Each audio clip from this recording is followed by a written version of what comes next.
इसका मतलब मैं दोबारा से बता दूं, ये 3 पॉइंट्स हमारे पास डिवाइड इस आज जो हमने कवर करने हैं, डिवाइड एंड कंकर, मर्ज सॉर्ट और रिकरेंस है।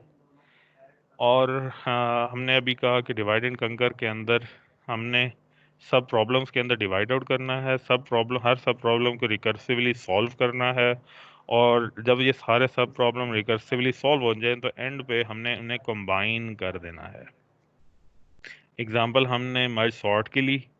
मर्ज सॉर्ट के अंदर हम क्या करते हैं, अगर हमारे पास n एलिमेंट अरे हो तो उसे हाफ में डिवाइड कर देते हैं।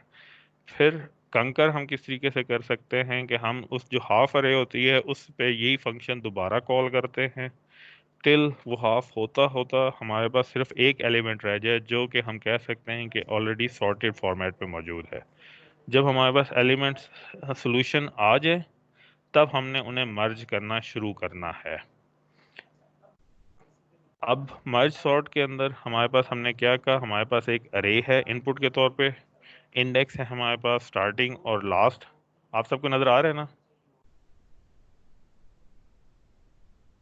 यस सर, नजर आ रहा ठीक है। अब आपने बेस केस क्या है कि आपने मेक श्योर करना है कि जो स्टार्टिंग इंडेक्स जो है वो लास्ट इंडेक्स एंडिंग इंडेक्स से स्मॉल रहे। अगर ऐसा केस है तब आपने सेंटर पॉइंट लेना है और मेक श्योर करना है कि उसको फ्लोर कर दें, दोनों का सम करके डिवाइडेड बाय 2 और फिर फ्लोर कर दिया। कुछ डिफरेंट वेरिएंट के अंदर मर्ज सॉर्ट के आपको मिलेगा सीलिंग में, ताकि वो 4.5 जो है वो 5 हो जाए। अब जब आपके पास डिवाइड हो गया तब आपने इस अरे को दो हिस्से जो बनाए, तो एक पी से लेके क्यू तक, पी टू क्यू, और दूसरा हिस्सा क्यू प्लस 1 टू आर, आपने ये दो अलग अलग सब अरे बन गई। हर एक पे सेम फंक्शन जो है दोबारा कॉल कर लिया। तो दोनों मैथडोलॉजीज जो हो गए दोबारा कंकर के हो गए। जब इनके रिजल्ट आपको मिल जाएं, रिकर्सिवली डिवाइड होते जाएं और आपको रिजल्ट मिल जाएं, तब आपने इन दोनों पोर्शन को दोबारा मर्ज करना है। तो हमने कहा कि इस पूरी इनिशियल कॉल जो होगी वो क्या होगी, फर्स्ट पी की वैल्यू होगी 1 और आर की वैल्यू होगी जो आपके पास लास्ट एलिमेंट nth पोजीशन के ऊपर मौजूद होगा। हम एक एग्जांपल देखते हैं जिसमें हमारे पास n जो है कि वो पावर ऑफ 2 में हमारे पास मौजूद हो। अब n पावर ऑफ 2 में हमारे पास एग्जांपल मौजूद है कि जैसे 2 पावर 3 8 हमारे पास आ रहा है, तो 8 एलिमेंट हैं। तो हाफ इसका क्या होगा आपके पास, 1 प्लस 8 9, 9 डिवाइडेड बाई 2 जो है वो 4.5। तो आप 4 वैल्यूज पे क्यू आपने राइट डाउन किया, क्यू इक्वल टू 4 पे रखा। इसका डिवाइड किए, दो हिस्से बन गए इस अरे के, दो हिस्से हमारे पास बने हैं, तो ये 1 टू 4 और दूसरी अरे जो है वो 5 टू 8 हमारे पास बन रही है। इसके बाद इसके बाद हमने नेक्स्ट जो परफॉर्म करना है वो हमारे पास इस 1 टू 4 जो है इसको आपने डिवाइड किया, आपके पास क्यू की वैल्यू जो है इस साइड पे 2 आई, और यहाँ 5 टू 8 का हाफ आपने किया तो आपके पास वैल्यूज जो है वो 6 के ऊपर आई। अभी यहाँ देखें दोनों साइड पे अभी भी अनसॉर्टेड फॉर्मेट में हो सकते हैं, तो ये मजीद डिवाइड हुआ इस वजह से। तो अभी अब आपके पास 1 एंड 2 और इधर से 3 एंड 4th एलिमेंट हो गया, यहाँ 5th and 6th and 7th and 8th। ये मजीद आपने ब्रेक डाउन किया तो एलिमेंट्स जो हैं सिंगल एलिमेंट में पहुंच गए। अब यहाँ तक हम डिवाइड करते आए हैं, ये पूरा प्रोसीजर जो है हमारे पास डिवाइड करने का है। और जब हमारे पास सिंगल एक एलिमेंट रह गया है तो इंडिविजुअल को हम कह सकते हैं कि इंडिविजुअल जो है वो हमारे पास सॉर्टेड फॉर्मेट में मौजूद है। अब जब हमारे पास रिजल्ट आना शुरू हो गए हैं, सोल्यूशन आ गए है, सोल्यूशन आके हमें बता रहा है कि अब हमारे पास सॉर्टेड फॉर्मेट में सब अरे मौजूद हैं। अब हमने इनको मर्ज करना है, कंबाइन करना है। अब हम वापसी की तरफ मूव कर रहे हैं। वापसी पे मूव करते वक्त आपने ये दो जो लास्ट में मौजूद थे, जो नेबरिंग में थे, इनको कंबाइन किए वक्त इनको आपस में सॉर्ट करना है कि ये हमारे पास 1 एंड 2 फॉर्मेट जो मौजूद है रिसीव होगी तो क्या हुई, ये 5 2 थे मर्ज हो गए 2 5, 4 7 4 7 के तौर पे रिसीव हुए, 1 3 1 3, और ये 2 6 जो हैं वो 2 6 के तौर पे रिसीव हुए। अब ये दोनों सारी जो हैं ये स्मॉल पोर्शन, ये चेक करें, ये आपके पास सॉर्टेड फॉर्मेट में है। अब इनके नेबरिंग जो हैं इनको कंबाइन करना है, तब इनमें भी हम कंबाइन करते वक्त सॉर्ट करना है हमने, तो 2 4 5 7 1 3। अभी मैं आपको बताऊंगा कि हम इनको सॉर्ट करने कैसे कर रहे हैं। तो 1 3 2 6 को 1 2 3 6, और ये जब कंबाइन किया तो आपके पास पूरी अरे जो है वो सॉर्टेड फॉर्मेट में आ गई। सेम इसी तरीके से लाजमी शर्त नहीं है। अब यहाँ हमने जब पावर 2 में रखा था तो हमने देखा एंड तक आपके पास बराबर बराबर एलिमेंट आए हैं। जब n पावर 2 नहीं होगा तमाम एलिमेंट, जैसे यहाँ 11 आ रहे हैं, तब आपके पास लाजमी नहीं कि एंड तक सारी अरेज सब अरेज जो बन रही हैं वो इक्वल साइज की बन रही हों। हमारे पास डिवाइड होते हुए जब यहाँ पे पहुंचे हैं तो हम देख रहे हैं कि ये अरे एक स्टेप पहले कंप्लीट हो गई हैं और कुछ एक ट्री के निचले लेवल तक गई हैं। इनको जब हम कंबाइन कर रहे हैं, कंबाइन हमने उसी तरीके से करना है कि जब हम मर्ज कर रहे हैं, जैसे ये 7 3 एंड 5 है, तो इसमें 3 सबसे पहले जाए, 5 सेकंड नंबर पे जाए, और 7 जो है और उस अगले नेक्स्ट स्टेप के ऊपर जाए, वापसी ऊपर जाते वक्त मर्ज करते वक्त। 3 7 5 जो है 3 5 7 हमारे पास पोजीशन बन के अपर साइड पे जाएंगे। अब हमने देखना है कि मर्जिंग हमने करनी कैसे है। मर्जिंग लेते वक्त हमने कहा है हमारे पास दो सब सीक्वेंस हैं, एक चल रहा है पी टू क्यू और दूसरा चल रहा है क्यू प्लस 1 टू आर। दोनों पोर्शन जो हैं वो हमारे पास ऑलरेडी सॉर्टेड फॉर्मेट में है। पिछली एग्जांपल देखें, फॉर एग्जांपल हम इन दो को आपस में मर्ज कर रहे हैं, तो मर्ज करने से पहले दोनों अपने अपने लेवल के ऊपर जो है ये सॉर्टेड फॉर्मेट में, 2 4 7 एक सॉर्टेड अरे है, सब अरे है, 1 4 6 भी एक सॉर्टेड सब अरे है। इसका आउटपुट जो हमने लेना है वो इसी तरीके से लेना है कि पी टू आर जो है सारी की सारी सॉर्टेड फॉर्मेट में आए। जैसे यहाँ दोनों मर्ज हुए तो रिजल्ट हमारे पास, हमारे रिक्वायरमेंट क्या है कि रिजल्ट इस तरह है 1 2, फिर उसके बाद 4 4 6 7, ताकि जो पूरा पी टू आर हमारे पास एक अरे बने वो एक सॉर्टेड फॉर्मेट में बने। तो हमें उसके इनपुट और आउटपुट मालूम हो गए। अब हमने इसके एल्गोरिदम देखते हैं ये परफॉर्म कैसे होगा। तो इसके लिए हमें क्या करना है, हमने मर्ज करते वक्त दोनों सब अरे में, क्योंकि सॉर्टेड फॉर्मेट में मौजूद हैं, उनमें जो सबसे स्मॉलेस्ट एलिमेंट है दोनों पिक कर लेने। Smallest of the two top cards, कि अगर इस पी टू क्यू वाले में सबसे स्मॉलेस्ट सॉर्टेड है, सबसे स्मॉलेस्ट जो है वो पीएस पोजीशन पे है, और दूसरी क्यू प्लस 1 टू आर वाले में सबसे स्मॉलेस्ट जो है वो क्यू प्लस 1 वाले के अंदर मौजूद है। फिर इन दोनों में को आपस में कंपेयर करना है। आपस में कंपेयर करते वक्त जो इनमें सबसे स्मॉलेस्ट हो, जो सबसे स्मॉलेस्ट हो उसको पीएस पोजीशन के ऊपर हमने राइट डाउन करना है। अब एग्जांपल देखें हम क्या कर रहे हैं। हमने सारे एलिमेंट, ये हमारे पास एक आ गई जिसको हमने कहा लेफ्ट है, और एक दूसरी हमने कहा है राइट सब अरे है। लेफ्ट सब अरे और दूसरी राइट सब अरे। इंडेक्स हमने दे दिया है इसके लिए आई, दूसरे के लिए हमने कहा है जे।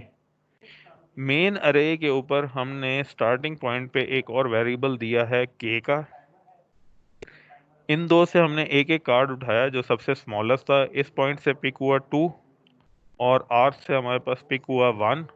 इन दोनों को आपस में कंपेयर किया, जिस पे स्मॉलेस्ट था से इस वक्त हमारे पास राइट वाले पे स्मॉलेस्ट है, तो इस वैल्यू को के पोजीशन पे हमने राइट करना है, और जे को हमने एक स्टेप फॉरवर्ड मूव कर देना है। कि हमने यहाँ से वैल्यू उठाई, प्लेस कर दी इस जहाँ के पोजीशन मौजूद थी, यहाँ पे 1 मौजूद हो गया, इधर से हम एक स्टेप फॉरवर्ड मूव हो गए। सेकंड, फिर हमने उसी तरीके से यहाँ पे हम देखें तो हमारे पास दोनों में अब स्मॉलेस्ट जो है वो 2 और 2 मौजूद है, तो कोई एक पिक कर सकते थे। हमने लेफ्ट से पिक किया, लेफ्ट वाले आई इंडेक्स को आगे मूव कर दिया, इधर से वैल्यू जो है वो के पोजीशन पे मूव कर दिया और के को एक स्टेप आगे ले गए। सेम स्टेप आपने अगेन रिपीट करना है कि अब आपके पास 4 एंड 2 मौजूद थे, तो ये वाला 2 जो है वो मूव किया, ये पोजीशन आगे मूव हो गई और ये पोजीशन जो है के की पुरानी पोजीशन पे आ गया और के को एक स्टेप आगे मूव कर दिया। और ये काम आपने मूव करते रहना है अनटिल आपके पास एक सब अरे कंप्लीट हो जाए, तो बाकी दूसरी सब अरे को आपने एज इट इज प्लेस कर देना है। तो एंड पे आपके पास तमाम अरे कंप्लीट हो गई, एक सब अरे कंप्लीट हो गई, दूसरी सब अरे में इस केस में सिर्फ एक एलिमेंट रह गया है, उसको भी लास्ट पोजीशन के ऊपर प्लेस कर दिया। तो आपके पास अपर साइड पे आप देखेंगे तो आपके पास पूरी सब अरे जो है पूरी अरे जो थी ए वाली वो सॉर्टेड फॉर्मेट में आ गई। एल्गोरिदम फॉर्मेट में हम इसको कैसे कह रहे हैं कि हमने दो अरे सब अरे हमारे पास ले ली थी, हमने एक का नाम लेफ्ट और एक का नाम राइट रखा हुआ है। लेफ्ट वाली पी टू क्यू चल रही है, आर वाली क्यू प्लस 1 टू आर तक चल रही थी। हमने इन दोनों का साइज नोट डाउन कर लिया, एक का नाम n1 दे दिया, दूसरे का नाम n2 दे दिया कि p प्लस क्यू n1 है, q प्लस 1 टू r जो है वो n2 है।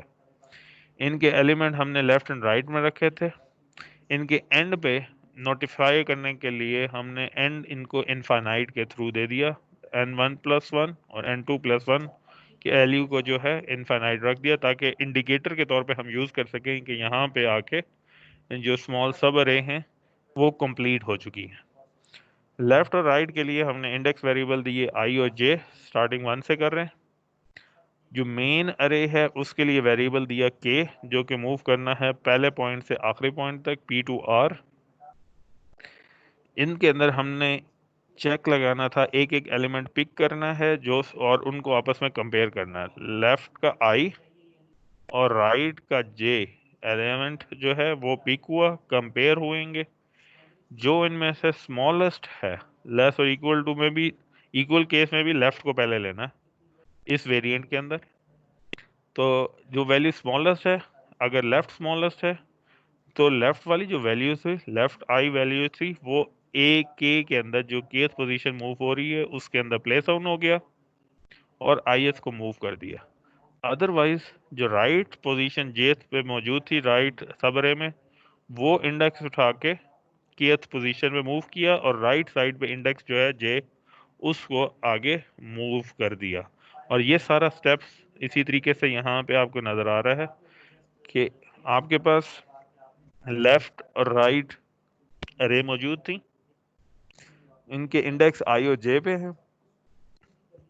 केथ जो है वो आपको रिप्रेजेंट कर रहा है एथ ए अरे पे। इधर से एलिमेंट उठाए जो स्मॉलेस्ट है, जैसे यहाँ पे आई एथ स्मॉलेस्ट है, आई एथ स्मॉलेस्ट है तो उसकी वैल्यू जो 4 है वो केथ की पोजीशन के ऊपर राइट डाउन कर दिया। वो 4 यहाँ से पिक होके इस पोजीशन के ऊपर चली गई, इस पोजीशन पे। और इधर से आई के इंडेक्स जो यहाँ पे सेकंड पोजीशन पे था उसको थर्ड पोजीशन के ऊपर लेके आ गए। सेम स्टेप अगेन मूव किया, 5 स्मॉलर है 6 के, तो इस 5 को केथ की पोजीशन जो कि 14th एलिमेंट था उस पे मूव करेंगे, तो हमारे पास यहाँ पहुंच गया और आई को मूव फॉरवर्ड कर दिया। जब जेथ आर्थ जो सब अरे है उसका एलिमेंट स्मॉलर है तो उसको मूव करना है और उसके जेस इंडेक्स को आगे मूव कर देना है। और अगर वो इनफाइनाइट पे पहुंच जाए तो इसका मतलब है सब अरे कंप्लीट हो गई है, तब लेफ्ट अरे को एज इट इज वहां पे प्लेस कर देना है। और अपर साइड पे ए अरे जो है वो आपके पास सॉर्टेड फॉर्मेट में आ जाती है। ये हमने इसके अंदर 10th लाइन तक हमने इसको कंप्लीट किया एक एक स्टेप मूव करके। अब हमने देखना है इसका टाइम कितना लगता है। टाइम हमने लास्ट क्लास में भी कहा था, हमारे पास नंबर ऑफ स्टेप्स हैं, ये नंबर ऑफ ऑपरेशंस कितने परफॉर्म हो रहे हैं, हमने काउंट करने हैं कितनी ऑपरेशंस परफॉर्म हुए हैं। तो हमारे पास दो सब अरे हैं, हर एक जो है वो n1 और n2 के बराबर साइज की हैं। अगर आप, क्योंकि दोनों मर्ज हो रही हैं, तो दोनों के काउंट को अगर हम देखें तो दोनों काउंट होके आपके पास मैक्सिमम जो है वो n साइज की बन सकती हैं। तो आपके पास इनिशियलाइजर जो हैं वो तो ऑर्डर ऑफ n के ऊपर हैं, थीटा ऑफ n पे चल रहे हैं। सेकंड स्टेप जो है adding element to the final array, कि आपने ए के अंदर एक एक करके एलिमेंट लिख रहे थे, एक एलिमेंट लेफ्ट से या राइट से पिक होता था और एथ एलिमेंट के अंदर प्लेस हो रहा है, तो जितना उस अरे का साइज है उससे लार्जर हम नहीं जा सकते, तो जितना साइज है उसी पे हम रखेंगे, तो वो भी हमारे पास थीटा ऑफ एन के ऊपर आ जाएगी। और टोटल हमारे पास अगर हम देखें तो मर्जिंग का टाइम कितना बराबर था, वो एक्चुअली इसी दोनों के ऊपर डिपेंड है कि इनिशियलाइज करने में और उनको प्लेस करने में, तो वो टोटल हमारे पास दोनों थीटा ऑफ एन पे है, तो ये टोटल टाइम भी जो है हमारे पास थीटा ऑफ एन के ऊपर ही आएगा।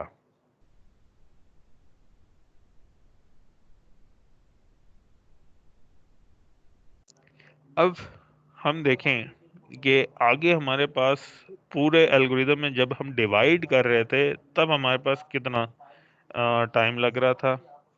अगर टोटल टाइम जो है प्रॉब्लम का एन इनपुट के अगेंस्ट उसको हम कह रहे हैं टी ऑफ एन, तो डिवाइड करने का टाइम जो होगा हम उसका एक लेबल दे सकते हैं डी ऑफ एन के नाम से, क्योंकि हर पूरी अरे को हमने दो हिस्सों में डिवाइड करना है, तो डिवाइड करने का एक ऑपरेशन होगा।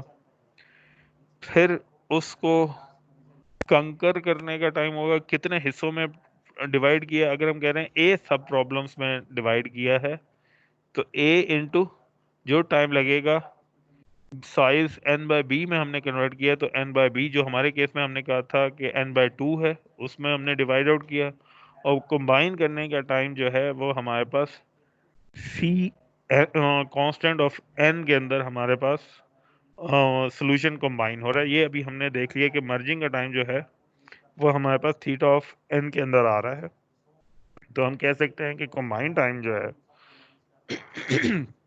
वो एन टाइम के अंदर कंप्लीट हो रहा है।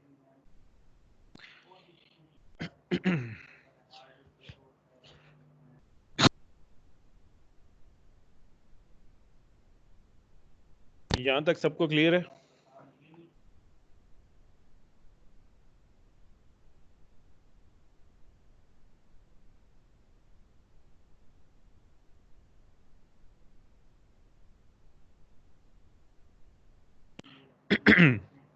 यहां तक सबको क्लियर है? Yes sir.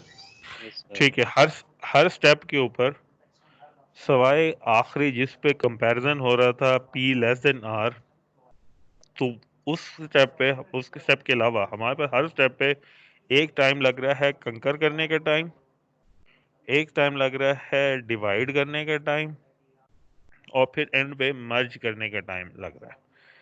बेस केस पे हमारे पास एक फिक्स टाइम लगेगा जो कि आखिरी सॉल्यूशन हमारे पास आएगा, तो हम कह रहे हैं कि एन अगर लेस देन स्मॉल हो, इतना डिवाइड होता चला जाए, इतना स्मॉलेस्ट हो जाए, तो जैसे हमारे मर्ज सॉर्ट के केस में एक एलिमेंट आ जाए, तब हमारे पास बेस सॉल्यूशन का टाइम कितना लगेगा, तो हम नॉर्मली वो कांस्टेंट टाइम यानी थीटा ऑफ वन में ले रहे होते हैं।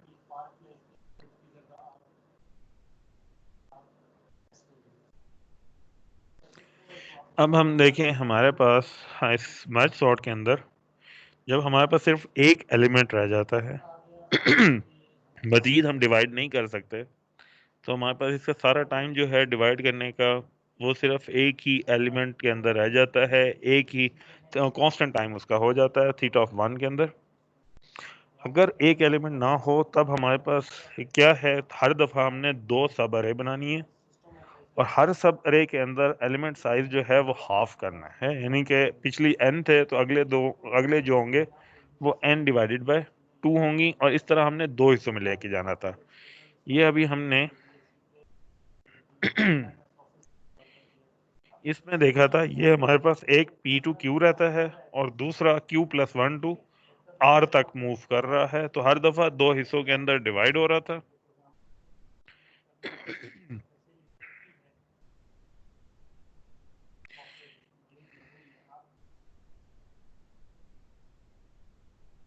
ये दो एलिमेंट पी टू क्यू और Q plus one to R तक हम इसको लेके गए।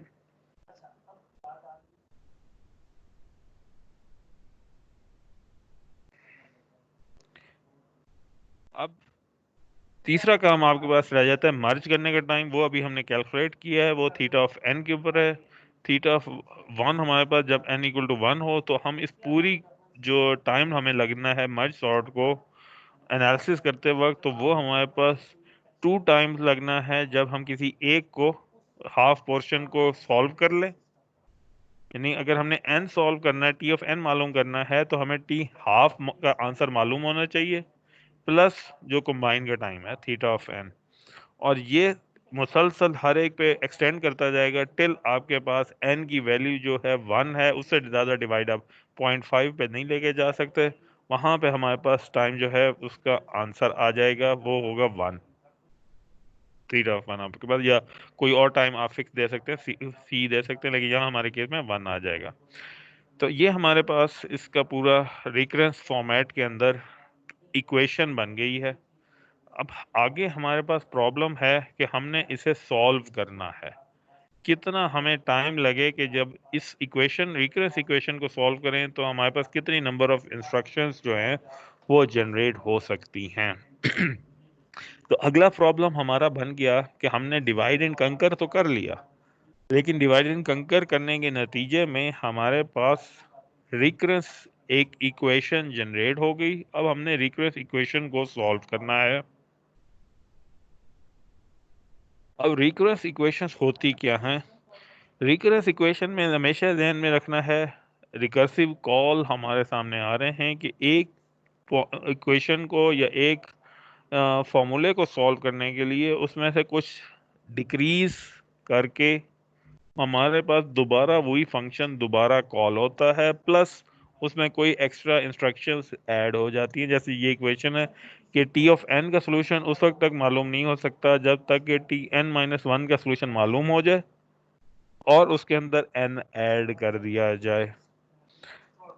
तो हमें इस तरह के प्रॉब्लम्स को सॉल्व अगर नहीं कर सकेंगे, तो हम जो पिछली मर्ज सॉर्ट की हमने रिकरेंस इक्वेशन बनाई है वो सॉल्व नहीं कर सकते। तो हमें इस चीज़ के अंदर इस तरह की इक्वेशन पे टाइम कॉम्प्लेक्सिटी निकालने का मेथडोलॉजीज देखनी है कि हम ये कैसे मालूम कर सकते हैं। तो हम इसके अंदर एक तो एक्सप्लिसिट फार्मूला को बनाते कैसे हैं और फिर उसके ऊपर बाउंड्स किस तरीके से फाइंड करते हैं, इसको देखना है। कुछ एग्जाम्पल, जैसे एक एग्जाम्पल पहले लिखी थी, तो उस तरह की मुख्तलिफ एग्जाम्पल पहले दिखा देता हूँ आपको कि अगर आपके पास एक सब्ट्रैक्ट होके प्लस एन हो रहा है, तो ये नॉर्मली इक्वेशंस जो हैं थीटा ऑफ एन स्क्वायर में सॉल्व हो रही हैं इनके आंसर्स। और अगर टी हाफ टाइम के अंदर सॉल्व करना हो प्लस एक कांस्टेंट ऐड करना हो, तो एन स्क्वायर की जगह ये लॉग एन के अंदर कन्वर्ट हो जाएगा, यानी ये फास्ट हो जाएगी as compared to N square के मुकाबले में। अगर इस कांस्टेंट की जगह एक डिपेंडेंट हो जो कि इनपुट के ऊपर प्लस एन हो जाए, तो आपके पास हाईएस्ट वैल्यू आएगी जो कि इन दोनों पोर्शन के अंदर, क्योंकि इस पोर्शन का आंसर log n था, इस पोर्शन का n आंसर है, तो आपके पास आंसर जो आएगा वो n के जितना आपके पास थीटा ऑफ n आ जाएगा। सेम इसी तरीके से अगर एक रिकर्सिव कॉल की जगह एक से ज्यादा यानी 2 रिकर्सिव कॉल हो रही हो, तब भी आपके पास आंसर जो आ रहा है वो थीटा ऑफ n के बराबर आ रहा है। अब हम आगे अपना देखते हैं कि हमने ये आंसर निकाले कैसे हैं। तो निकालने के लिए, इन आंसर्स को फाइंड आउट करने के लिए हमारे पास 4 डिफरेंट मेथड्स हैं। इन 4 मेथड्स के नाम क्या हैं कि फर्स्ट, सबसे पहले जो सबसे आसान मेथड है वो आइट्रेशन मेथड, दूसरा मेथड है सब्स्टिट्यूशन मेथड, थर्ड है रिकर्सिव ट्री मेथड, और लास्ट में शॉर्टकट मेथड है आपके पास मास्टर थ्योरम मेथड। जो आइट्रेशन मेथड है उसके अंदर हम क्या करते हैं, हमने पहले जो मेन रिकर्सिव इक्वेशन थी उसको ओपन करना है, यानी उसको आइट्रेट करते चले जाना है अनटिल द इनिशियल कंडीशन जो है उस तक हम पहुंच जाए। जो मेन इक्वेशन हमने समेशन की इक्वेशन इसकी बनाई हुई है उसको ओपन करते चले जाना है, उसको एक्सपेंड करते चले जाना है टिल आपके पास इनिशियल कंडीशन रीच हो जाए। जब आपके पास इनिशियल कंडीशन रीच होगी तो वहां से हम आंसर जो है वो वापस राइट जो है सेंड कर सकते हैं। जैसे सेंड करेंगे तो हमारे पास टोटल का आंसर जो है बैक से आंसर जो है वो आपके पास आ जाएगा। अब ये देखते हैं हम कैसे कर रहे हैं। ये आपके सामने एक एग्जांपल है कि जिसके अंदर टोटल टाइम उस वक्त तक मालूम नहीं हो सकता जब तक कि आप हाफ का टाइम कैलकुलेट ना कर सकें। अब अगर हम इसको मजीद एक्सपेंड करें तो टी एन बाई टू का टाइम उस वक्त तक कैलकुलेट नहीं हो सकता जब तक कि आप N by two divided by two यानी एन बाई फोर का आंसर आप ना निकाल लें। एन बाई फोर का answer time total time with input N by four का आंसर उस वक्त तक नहीं निकाल सकते जब तक N by four divided by two का आंसर निकाल ना ले, यानी कि एन बाई एट तक का आंसर आप निकाल ना ले। अब ये हम इसको इनपुट कर रहे हैं इस इक्वेशन के अंदर। ये स्टार्ट में हमने अपनी मेन इक्वेशन लिखी, तो टी एन बाई टू का जो एक्सपेंडेड वर्जन था उसके साथ इसे रिप्लेस किया, तो ये पूरा सी इसका पुराना पहले आया प्लस इस पे पूरी equation C plus T N by four ये ऐड होगी। टी एन बाई फोर जो है उसको एक्सपेंड किया तो यहाँ पे हमारे पास तीन C plus T N by eight value आपके पास मौजूद है।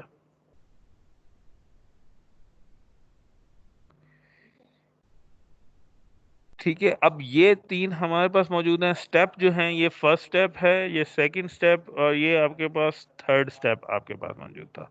तो थर्ड स्टेप तक आपने देखा है कि आपके पास सी जो है वो 3 टाइम्स आ चुके हैं, और इसको अगर हम पावर फॉर्मेट में देखें तो आपके पास कितने मौजूद हैं, ये एक्चुअली मौजूद है n ओवर 2 पावर 3 तक मौजूद है।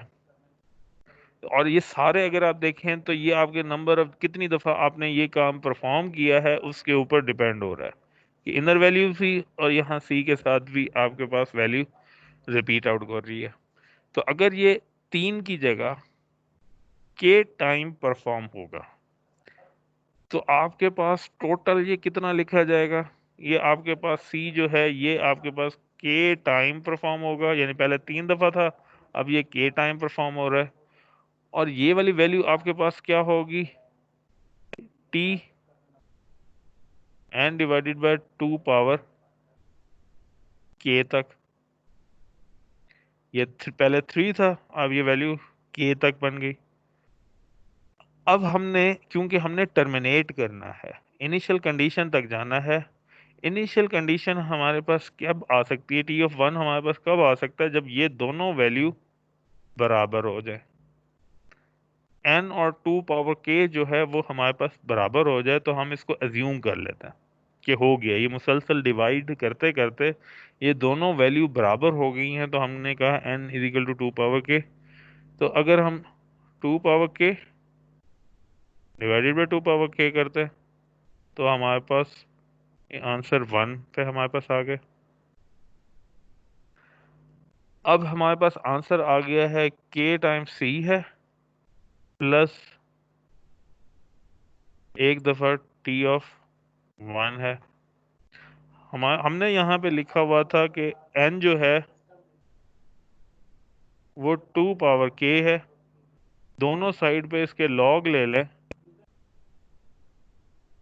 दोनों साइड पे इसके लॉग लें आप, तो आपके पास वैल्यू क्या बनेगी, यहाँ लॉग ऑफ n और लॉग 2 पावर k जो होता है वो आपके पास लॉग n 2 पावर k जो है वो कट के आपके पास खाली k वैल्यू आ जाएगी, यानी कि k आपके पास वैल्यू निकल आएगी लॉग ऑफ n के बराबर।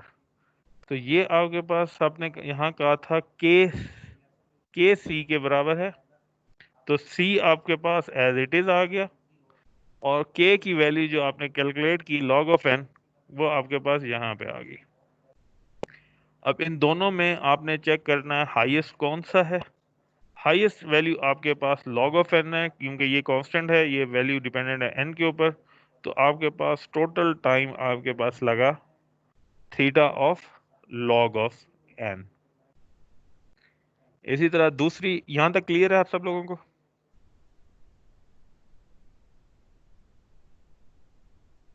क्लियर है आप सब लोगों को? Yes, sir. ठीक हो गया। अब दूसरी एग्जांपल देखते हैं। अब हमारे पास हमने थोड़ा सा कॉम्प्लेक्स कर दिया। क्या किया कि हम सिर्फ इसमें हाफ पे नहीं कर रहे, साथ उसमें एक तो हम ये भी 2 टाइम कर रहे हैं और साथ में कांस्टेंट ऐड करने की जगह n को हमने ऐड किया है। काम वही करना है कि इक्वेशन को आपने एक्सपेंड करना है। ये आपके पास ओरिजिनल इक्वेशन है, इसके अंदर हमें इस पॉइंट को एक्सपेंड करना है, टी हाफ को एक्सपेंड करना है। टी हाफ को एक्सपेंड कैसे करेंगे? जहां n था उसको डिवाइडेड बाय 2 लिखें तो आपके पास ये भी डिवाइडेड बाय 2 हो जाएगा और n बाय 2 डिवाइडेड बाय 2 हो जाएगा। तो आपके पास आंसर क्या आएगा? टी n बाय 2 जो है वो n by 2 plus 2 into time for n divided by 4।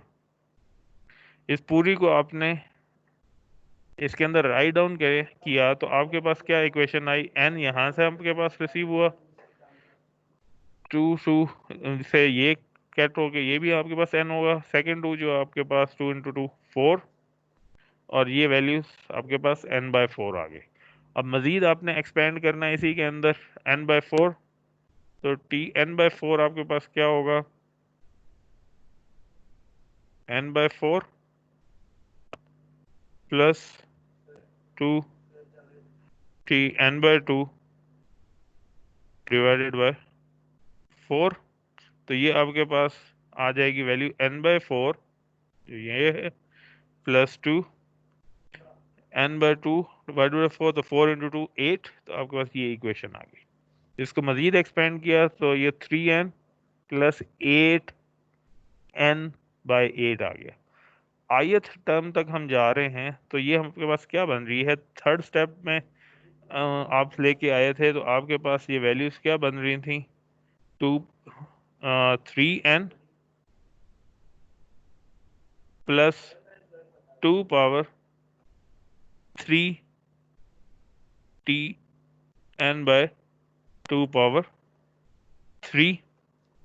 तो इस थर्ड स्टेप की जगह आई स्टेप होगा तो ये आई एन प्लस जो भी आई था तो ये पावर 3 की जगह पावर आई, और यहाँ पे इसके अंदर जो सब क्लास का सब प्रॉब्लम्स है आपके पास, तो यहाँ 2 पावर 3 की जगह 2 पावर आई हो गया।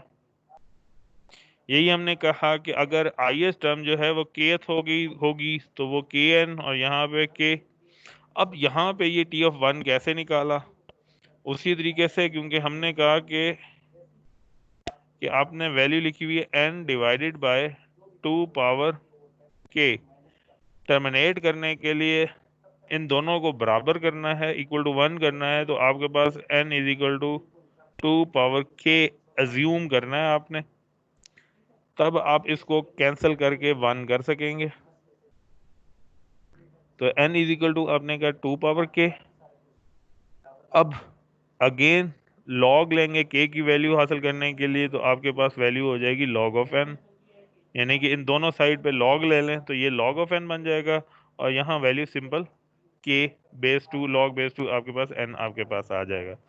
तो आपके पास ये वैल्यू log n, k की वैल्यू log n और साथ n इंक्लूड हो रहा है तो n log n, और 2 पावर k आपने कहा n के बराबर है और ये वैल्यू 1 के बराबर है। अब इन दोनों में n और n log n में लार्जर वैल्यू कौन सी है? वो है आपके पास n log ऑफ n के बराबर, जो आपके पास आंसर आपके पास आएगा theta of n log of n आ गया। सेकंड मेथड है आपके पास सब्स्टिट्यूशन मेथड।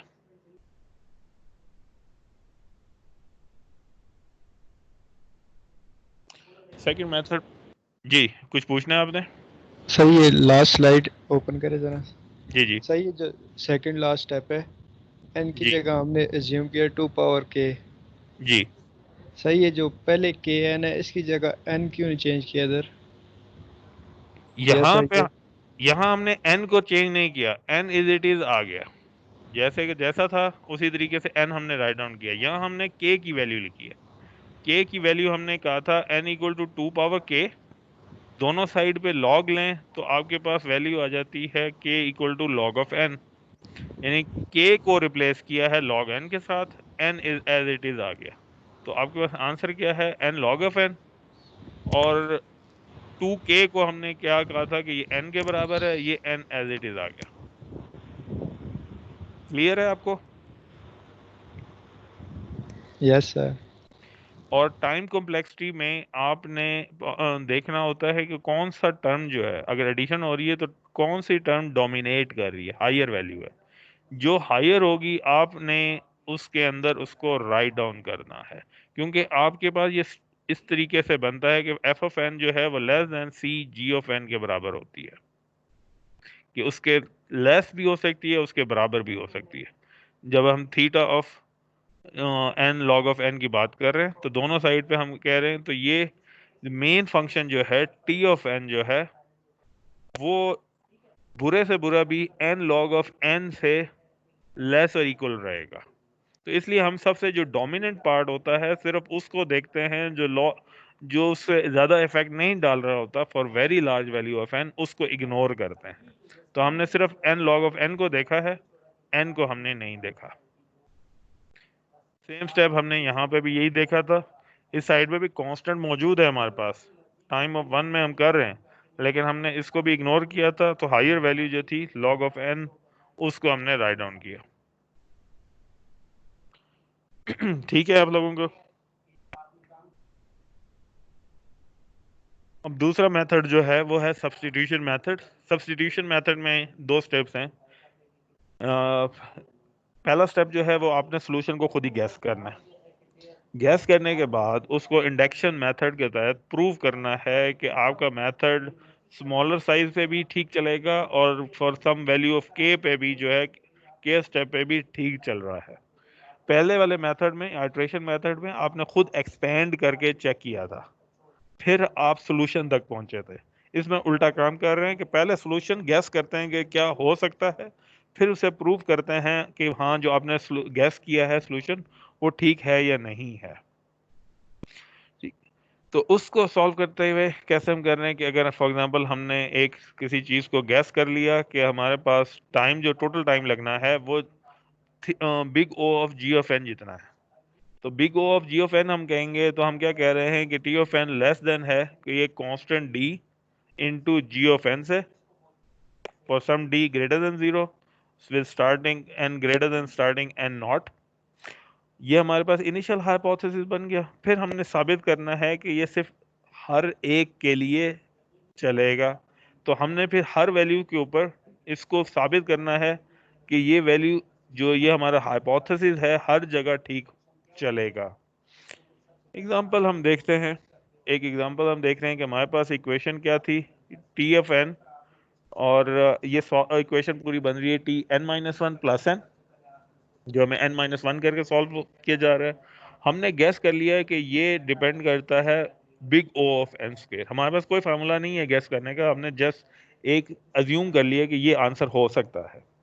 तो इनिशियल क्या हम मालूम कर रहे हैं कि हमारे पास टी ऑफ एन जो है, इस इक्वेशन को ओपन करते हैं तो लेस इक्वल टू कोई भी एक कांस्टेंट सी एन स्क्वायर के बराबर हो गया फॉर सम सी, और N N greater than naught है।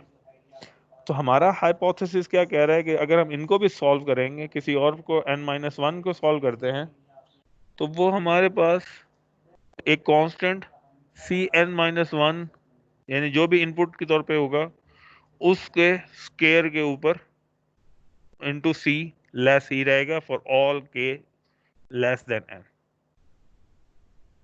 अब हम ये कैसे इसको प्रूव करें? तो हम ये प्रूव करते वक्त हमने टी ऑफ एन से लिए T of N equal to T N minus one plus N, जो कि हमारे पास ओरिजिनल इक्वेशन थी। इसको हमने सॉल्व कर दिया, जो हमारा सोल्यूशन था कि ये सोल्यूशन से जितना है, यानी सी एन माइनस वन, जो भी हमारे पास एन माइनस वन था उसकी वैल्यू स्क्वायर हो गई, क्योंकि हमारे पास टी एन था T N minus one plus n, और टी एन माइनस वन जो है वो हमारे पास C N minus one square से लेस इक्वल टू हो सकता है। तो हमने भी यहाँ पे इक्वेशन डाल दी है, अपने पास इक्वालिटी डाल दी है लेस इक्वल टू की, और ये एन जो है ये मूव करके हमारे पास इधर प्लस एन, अब इसको मजीद ओपन अप कर रहे हैं इस पोर्शन को। अब इस पोर्शन को सॉल्व करने के लिए आपको क्या चीज चाहिए, n-1 का स्क्वायर। तो ये आपके पास क्या आता है, n square minus 2n plus 1। ये आपके पास इसका ओपन होके हो गया। इसको सारे को आप मल्टीप्लाई कर रहे हैं एक कांस्टेंट c के साथ। तो आपके पास पहली वैल्यू हो गई cn स्क्वायर, ये आपके पास वैल्यू आ गई cn स्क्वायर। दूसरी वैल्यू आपके पास आई -2cn, और तीसरी वैल्यू आपके पास आएगी +c +c। अब इनमें से और एक वैल्यू आपके पास रह गई है, वो खाली n की वैल्यू है, +n जो आपने एक्स्ट्रा रखी, जो इसमें मौजूद नहीं थी, ये एक्स्ट्रा n थी, +n। इसमें से माइनस आपने कॉमन लिया है, तो आपके पास वैल्यूज क्या बन गई, 2c ऑफ n -c और -n। तो ये आपके पास वैल्यू एज इट इज आ गई। इस साइड पे आपके पास वैल्यू है cn स्क्वायर। अब हम मालूम है हमें कि इसमें से डोमिनेंट पार्ट कौन सा है। डोमिनेंट पार्ट जो है वो आपके पास cn स्क्वायर का है। फिर उसमें से सब्ट्रैक्ट हो रहा है ये पोर्शन, एक वैल्यू उसमें से कुछ सब्ट्रैक्ट कर रही है। तो अगर सब्ट्रैक्ट ना हो वैल्यू, तो वो वैल्यू लार्जर होगी। तो हम इक्वेशन एक और दोबारा कर देते हैं कि ये पोर्शन लेस है cn स्क्वायर से। और ये कब हो सकता है, अगर ये वैल्यू हमारे पास ग्रेटर इक्वल टू 0 रहे। और इधर से हम c की वैल्यू निकाल के बता सकते हैं कि हमारे पास c की वैल्यू जो है वो greater equal to n divided by 2n -1 जितनी आपके पास आएगी। मेन चीज आपके पास क्या आई कि for this value of c ये दोबारा कन्वर्ट कर चुका है cn स्क्वायर की तरफ, कि ये किसी भी स्टेप पे आप सॉल्व कर रहे हैं तो आपके पास दोबारा इक्वेशन जो है वो सॉल्व कर रही है दोबारा किसमें, c ऑफ n स्क्वायर के अंदर। कि हम स्टार्ट भी c ऑफ n स्क्वायर से हो रहे थे, n-1 भी हमारे पास n-1 का स्क्वायर था for all value of k। और जब हमने दोबारा इसके इक्वेशन के अंदर सॉल्व ऐड करते हैं, तब दोबारा ये इक्वेशन श्रिंक होके दोबारा n स्क्वायर के ऊपर आपके पास वैल्यू लेके आ जाती है for some value of c, जो कि कोई भी वैल्यू आप निकाल सकते हैं सॉल्व करके। For that value of c आपके पास इक्वेशन दोबारा जो आपने अज्यूम किया है उस तक अगर आ जाती है, तो आपका मेथड जो है वो प्रूव हो रहा है। अदरवाइज आपका मेथड जो है वो प्रूव नहीं होगा। सेम स्टेप, ताकि एक दफा देख लें दोबारा कि ये कैसे हो रहा था। एक दफा दोबारा हमने गैस किया कि एक और इक्वेशन हमने ली, हमने कोई गैस ले लिया कि ये जो है n log of n big O of n log of n के बराबर है। तो आपने इसके लिए क्या किया, जैसे लास्ट टाइम हमने n-1 के लिए किया था, तो आपने t n/2 के लिए लिया, उसको ओपन किया, तो वैल्यू आपके पास क्या आएगी, n की जगह पे n/2 और log ऑफ n की जगह पे log n/2। तो हमने कहा t n/2 जो होगी वो less then c n/2 log n/2 के बराबर आएगी। इसको प्रूव करने जाते हैं तो हमें इसी तरीके से ओपन करना पड़ेगा। इस पोर्शन को हमने इसका सॉल्यूशन राइट डाउन किया, इसका सॉल्यूशन हमारे पास यही आया, c n/2 log n/2 के बराबर प्लस n आगे फॉरवर्ड हुआ।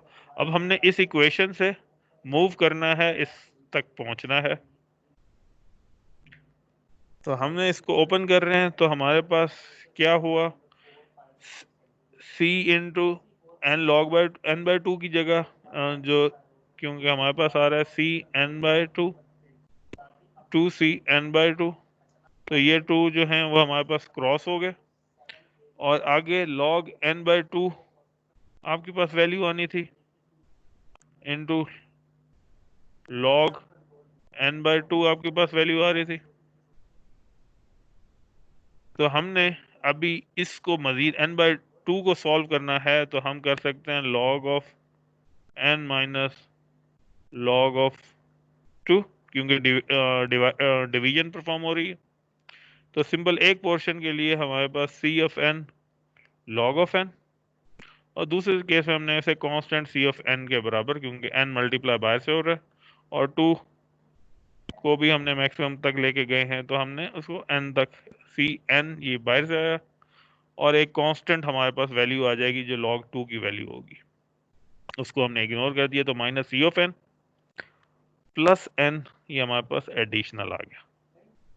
अब इस पूरे पोर्शन में अगर हम देखें, इस वैल्यू में से एक वैल्यू जो है वो सब्ट्रैक्ट हो रही है।